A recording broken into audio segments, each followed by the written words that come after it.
ಮಟ್ಟದ ಒಂದು SIT team ಇದೆ, ಜಿಲ್ಲಾ ಮಟ್ಟದಲ್ಲಿ ಒಂದು SIT ಟೀಮ್ ಇದೆ. ಈ SIT ಜಿಲ್ಲಾ ಮಟ್ಟದಲ್ಲಿರುವಂಥ ಟೀಮು ರಿಪೋರ್ಟ್ಸ್ ಕೊಡಬೇಕು ರಾಜ್ಯ ಮಟ್ಟದ SIT ಟೀಮ್ಗೆ. ಅವರು ಡಿಸೈಡ್ ಮಾಡ್ತಾರೆ ಯಾವುದು ಅಧಿಕೃತ ಅನಧಿಕೃತ, ಯಾವಾಗ ಸ್ಯಾಂಕ್ಷನ್ ಆಯಿತು ಯಾವಾಗ ಆಗಿಲ್ಲ, ಮತ್ತು schedule caste schedule type lands ಅವ್ರಿಗೂ ಸಹ ಆಗಿನ ಕಾಲದಲ್ಲಿ ತಹಸೀಲ್ದಾರ್ ಸ್ಯಾಂಕ್ಷನ್ ಮಾಡಿದ್ದಾರೆ, ಅವರೇ ಸಕ್ಷಮ ಪ್ರಾಧಿಕಾರ ಆಗಿದೆ. ಈಗ ಏನು DC ಅವರಿಗೆ ಪವರ್ಸ್ ಇತ್ತು ಲ್ಯಾಂಡ್ಸ್ ಕೊಡಲಿಕ್ಕೆ ರೈತರಿಗೆ, ಆಗ ತಹಸೀಲ್ದಾರ್ಗೆ ಇತ್ತು. ಆ ಅಧಿಕಾರವನ್ನು ಉಪಯೋಗಿಸ್ಕೊಂಡು ತಹಸೀಲ್ದಾರ್ ಮಾಡಿದ್ದಾರೆ. ಅದನ್ನು ಸರಿ ಇಲ್ಲ ಅಂತ ಈಗ ಹೇಳ್ತಾ ಇದ್ದಾರೆ. ಬಟ್ ವಾಟ್ ಎವರ್, ಈಗ ಏನೇ ಆದ್ರೂ ಯಾವುದೇ ರೈತರ ಜಮೀನುಗಳಿಗೆ ಫಾರೆಸ್ಟ್ ಅವ್ರು ಹೋಗಬಾರ್ದು ಅಂತ ಹೇಳಿ ನಾನು ಸೂಚನೆ ಕೊಟ್ಟಿದ್ದೀನಿ. ಅದೇ ಪ್ರಕಾರ ಡೆಪ್ಟಿ ಕಮಿಷನರ್ಗೆ ಹೇಳಿದ್ದೀನಿ. ಸೊ ಯಾರೂ ಹೋಗ್ತಾ ಇಲ್ಲ. ಆಮೇಲೆ ಅದ್ರ ಜೊತೆ ಇನ್ನೊಂದು ರೂಲ್ಸ್ ಬೇರೆ ಇದೆ. 3 ಎಕರೆ ಒಳಗಡೆ ಇರುವಂತಹ ಅರಣ್ಯ ಇಲಾಖೆಯಿಂದ ಆದ್ರೂ ಸಹ ಅದನ್ನು ವಾಪಸ್ ತಗೊಳ್ಬಾರ್ದು, ಅದನ್ನು ಫಾಲೋ ಮಾಡಬೇಕು. ಅದರಿಂದ ಇದು SIT ರಾಜ್ಯ ಮಟ್ಟದ SIT ಹೋಗೋ ತನಕ ಫಾರೆಸ್ಟ್ ಅವರು ಯಾವುದೇ ರೈತರ ಜಮೀನುಗಳನ್ನು ವಾಪಸ್ ತಗೊಳ್ಳಿಕ್ಕೆ ಅವರಿಗೆ ಅಧಿಕಾರ ಇಲ್ಲ, ಬಲವಂತವಾಗಿ ತಗೋಬಾರ್ದು ಅಂತ ಒತ್ತುವರಿದಾರರು ವಾಪಸ್ ತಗೋಬಾರ್ದು ಅಂತ ನಾವೆಲ್ಲರೂ ಹೇಳಿದ್ವಿ. ಅದಕ್ಕೆ ಒಪ್ಕೊಂಡಿದ್ದಾರೆ. DC ಸಹ ಅವರೇ ಕಮಿಟಿ ಚೇರ್ಮನ್, ಅವ್ರಿಗೆ ಈ ಕೆಲಸವನ್ನು ವಹಿಸಿ. ಬಟ್ ಈಗ ತಗೊಂಡಿರೋದು ಎಲ್ಲಿ ತಗೊಂಡಿದ್ದಾರೆ? ಯಾವುದು ಒಕ್ಲೆಬ್ಸಿರೋದನ್ನ ಅದೆಂಥದ್ದು ಗಿಡ ಹಾಕಕ್ಕೆ ಹೋಗಿ ಅದೆಲ್ಲ ಇಲ್ಲ, ಮಾಡಂಗಿಲ್ಲ.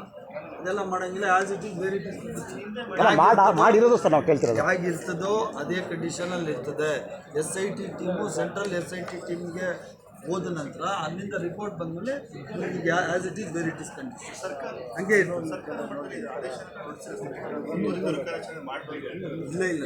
ನಾನೇ ಆದೇಶ ಕೊಟ್ಟಿದ್ದೀನಿ ನಮ್ಮ ಜಿಲ್ಲೆ ಮಟ್ಟಿಗೆ, ಕೋಲಾರ ಜಿಲ್ಲೆ ಮಟ್ಟಿಗೆ ತಾನೇ ನಾನು ಹೇಳಕ್ ಸಾಧ್ಯ. ಬಟ್ ರಾಜ್ಯ ಮಟ್ಟದ SIT ಟೀಮು ಡಿಸೈಡ್ ಆದ್ಮೇಲೆ ಮಾತ್ರ ಒತ್ತುವರಿದಾರನ ನೀವು ಆಚೆ ಕಳಿಸ್ಬೇಕು ಅಂತ ಅವ್ರು ಏನು ಡಿಸೈಡ್ ಅಲ್ಲ ಸರ್. ಬಟ್ ಅವ್ರ ಡಿಪಾರ್ಟ್ಮೆಂಟ್ ಇದೆ ನೋಡ್ಕೊಳ್ಳೋಣ. ಡಿಪಾರ್ಟ್ಮೆಂಟ್ ಇಲ್ಲ ಅದನ್ನ ಆಸ್ ಇಟ್ ಈಸ್ ಇರ್ತದೆ. ಅಲ್ಲ ಸರ್, ಅವ್ರ ಡಿಪಾರ್ಟ್ಮೆಂಟ್ ಅವ್ರಿಗೆ ಟಾರ್ಗೆಟ್ ಕೊಟ್ಟಿರ್ತಾರಲ್ಲ ಸರ್, ಅದಕ್ಕೆ ಏನು ಆ ಟಾರ್ಗೆಟು ನೋಡಿ ಕಾನೂನು ವಿರುದ್ಧವಾಗಿ ಫಾರೆಸ್ಟ್ ಡಿಪಾರ್ಟ್ಮೆಂಟು ನಮ್ಮದೇ ರಾಜ್ಯ ಸರ್ಕಾರದ್ದೇ ಅಲ್ವಾ, ಅವರೇನು ಮೇಲಿಂದ ಹೇಳಿ ಬಂದಲ್ಲ, ಅವ್ರೂ ಒಂದೇನೆ. ಸೊ ಆದ್ದರಿಂದ ರೈತರ ಹಿತವನ್ನು ಗಮನದಲ್ಲಿ ಇಟ್ಕೊಂಡು ಜನಪ್ರತಿನಿಧಿಗಳು ನನ್ನ ಒಳಗೊಂಡಂತೆ ಎಲ್ಲ MLA MLCಗಳು ರೈತರ ಪರವಾಗಿದ್ದಾರೆ. ನಾವು ಕಾನೂನು ಬಿಟ್ಟು ಏನು ನಾವು ಫಾರೆಸ್ಟ್ ಅವ್ರಿಗೆ ಹೇಳ್ತಾ ಇಲ್ಲ. ರೈತರು ಯಾರು 30, 40, 50 ವರ್ಷದಿಂದ ಪೊಸಿಷನ್ನಲ್ಲಿದ್ದಾರೆ, ಅವ್ರಿಗೆ ಸರ್ಕಾರದಿಂದ ನ್ಯಾಯಯುತವಾಗಿ ಅಲಾಟ್ ಆಗಿದೆ, ಆ ಜಮೀನುಗಳಿಗೆ ನೀವು ಹೋಗಬಾರ್ದು ಅಂತ ಹೇಳಿದ್ವಿ. ಈ ಒಂದು ಇಟ್ಸ್ ಎ ಫಾರೆಸ್ಟ್ ಲ್ಯಾಂಡ್. ಇಲ್ಲಿಂದ ರಿಪೋರ್ಟ್ ಹೋದ್ಮೇಲೆ ಸ್ಟೇಟ್ SIT ಡಿಸೈಡ್ ಮಾಡಿದ್ಮೇಲೆ ಮಾತ್ರ ಅದನ್ನು ವಾಪಸ್ ತಗೋಬೇಕು ಅಂತ ಹೇಳಿದ್ದೀವಿ. ಅದಾದ ನಂತರ ಈ ರಾಗಿ ಕಟಾವು ಮಾಡಲಿಕ್ಕೆ ತಮಿಳ್ನಾಡಿಂದ ಆಂಧ್ರದಿಂದ ಮಿಷಿನ್ಸ್ ಎಲ್ಲ ಬರ್ತವೆ. ಅವರೇನು 3500, 4000 ಅಂತ ರೇಟ್ ಹೇಳ್ತಾರಂತೆ. ಈಗ ಆಲ್ರೆಡಿ ಡೆಪ್ಟಿ ಕಮಿಷನರ್ ಒಂದು 2700 ಫಿಕ್ಸ್ ಮಾಡಿ ಅಷ್ಟೇ ತಗೋಬೇಕು ಅಂತ ಹೇಳಿದರೆ. ಅದಕ್ಕಿಂತ ಜಾಸ್ತಿ ತಗೊಂಡ್ರೆ ಆ ವೆಹಿಕಲ್ಸ್ ಎಲ್ಲ ಸೀಸ್ ಮಾಡಿ ಅವ್ರದ್ದೇನು ಆ್ಯಕ್ಟ್ ಇದೆಯಲ್ಲ ಆ ಆ್ಯಕ್ಟಿನ ಬಳಕೆ ಮಾಡ್ಕೊಂಡು ಅವ್ನು ಫೈನ್ ಹಾಕೋದು, ಸೀಸ್ ಮಾಡೋದು. ಕೃಷಿ ಯಂತ್ರಧಾರೆ ಅಂತ ಒಂದು ಯೋಜನೆ ಇತ್ತು, ಅದರಲ್ಲಿ ಸಬ್ಸಿಡಿ ಅರ್ಧ ರೇಟಲ್ಲಿ ಯಂತ್ರಗಳು ಕೊಡುವಂಥದ್ದು ಎಲ್ಲ ಕಡೆ ಈಗ ಒಂದೇ ಸರಿ ಬೇಕಾಗ್ತದಲ್ಲ. ಅಲ್ಲ ಇತ್ತು